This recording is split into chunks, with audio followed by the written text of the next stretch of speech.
What's good, guys? We're back at it again with another video. As you see from the title, today we have Gabe Cupps, 6'2" or 6 foot, however you want to see it, depending on the website, class of 2023 point guard. I know we all know who this is. The first time I saw him was when he was playing on Strive for Greatness with Bronny and Mikey and Big Job, which is kind of crazy because pretty much like every single one of those players either have a plethora of D1 offers or Ja's playing an overtime league, getting paid to hoop now. So like, apparently that scouting for that team was extremely high level because they put a lot of these players on. If we're keeping it in a buck. A lot of like Gabe, Mikey, these dudes became, household names. Dior, these dudes became household names playing on Strive for Greatness on the GOAT's team. The GOAT, yeah, Bron. But Gabe Cupps, as we all know, little shooter.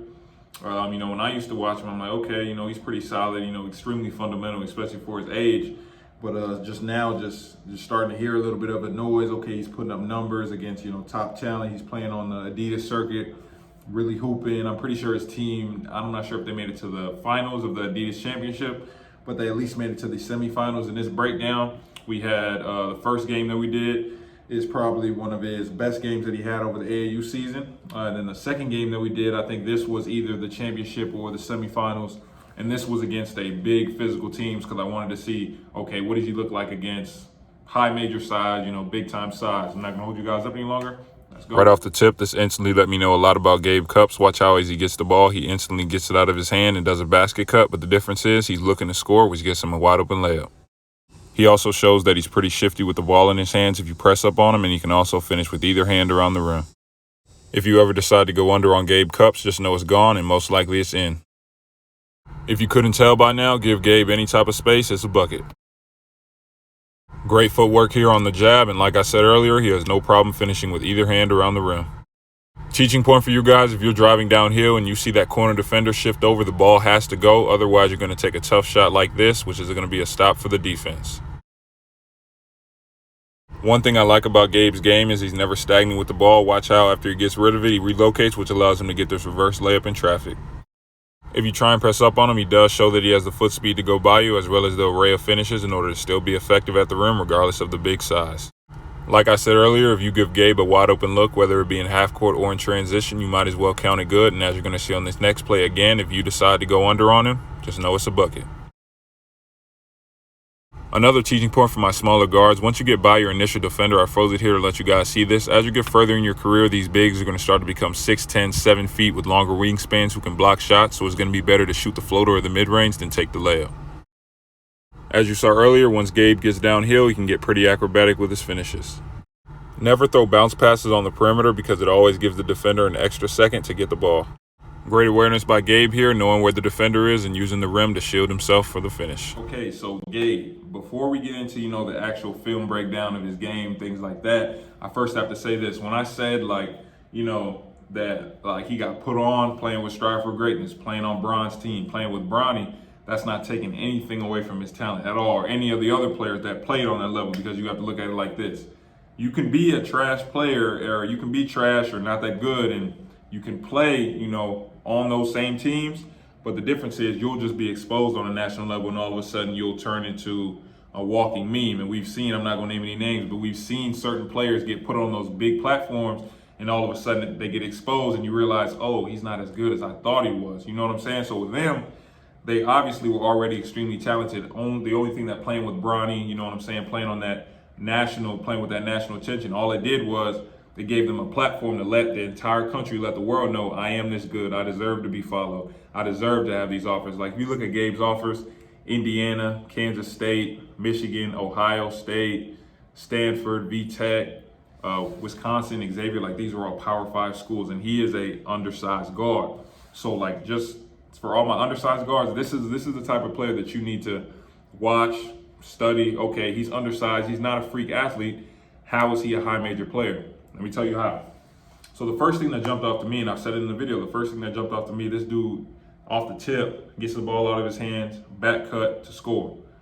For most of these, top 100 players, top 100 breakdowns we've been doing, I haven't really seen a whole lot of cutting off the ball, a whole lot of movement off the ball. Usually when a 5-star player, 4-star, when they give it up, they're standing on the wing waiting to get it back. They're not cutting, they're not moving, you know what I'm saying? They're waiting to get it back so they can work out, get to a spot, pull up. Oh, I want to just break you down and get you with a freaky lay or something like that, dunk on somebody. That's what they're doing. This kid, he understands, okay, and for a lot of my smaller players, what y'all need to understand, I might not be the fastest. I might not be the quickest. I might not jump the highest, but I can use my IQ. Okay, I understand he's going to press up on me because I am a big name. I am Gabe Cupps. They're going to come to want to play. They want to press up on me. Okay, oh, back cut, easy leg, 2 points. And that's how like all the great scorers, that's how they think about it, right? So if you get about 3 back cuts a game, that's 6 points, right?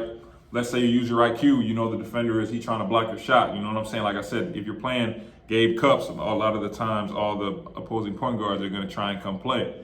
Pump fake, I get him up in the air, foul. Let's say I get like 2 fouls, right? 2 fouls. That's another 4 points. All of a sudden you at 10 points. Next thing you know, with a player like this, say you get about 4 layups, you make about 4 layups in the game. All of a sudden now you at what? 18. Oh, and then he gonna hit maybe about 2 threes.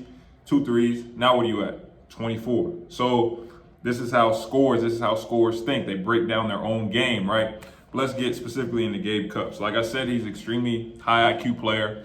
But another thing, this dude can shoot the ball. He can shoot the ball. He's always been able to shoot the ball. If I can find it, I'm gonna put that little clip right here of him and Bron shooting at the game. You know, he was giving Bron some work in the shooting game. You know what I'm saying? And Bron is like that. So he's always been a shooter. You give him any type of space, he's gonna knock it down more times than not. And also, he can shoot it off the dribble at any point. Like you see, if you go under with Gabe, it's gone. Like it's gone. He's not hesitating or anything. Now, you know what I'm saying? With that, there are times he has to understand that, okay, I can probably get a better shot than this pull up right here. I can probably attack a little bit more, or I can probably kick to my teammates, things like that. Like when you saw in the video, or even like when he did drive, there are times you won't see an open teammate. Like I always tell you guys, if you're driving to the rim and you see that corner defender come at all, that ball has to go, because more times than not, you're gonna have 2 people on you and you're gonna force a tough shot just like that. Another thing I think, he probably should work on, not really a weakness, but something he should work on, is, developing that floater in that mid-range. If you guys go watch that Tyler Ulis smaller guard scoring breakdown, I touched on that a lot.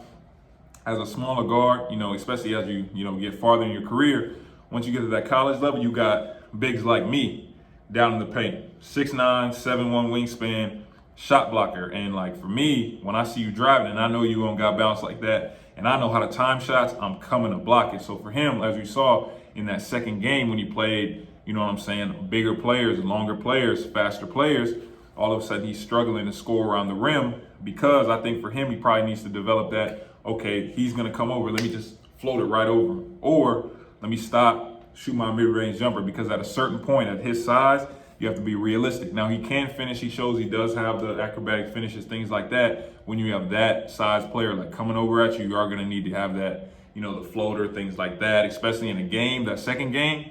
Pretty sure this was a game late in the championship in that tournament, so they're not giving you the foul. So a lot of the time I would see, okay, he's looking for the foul calls, but especially in college, especially if you're a smaller guard in college, I've seen it happen, they're really not gonna give you those calls, right?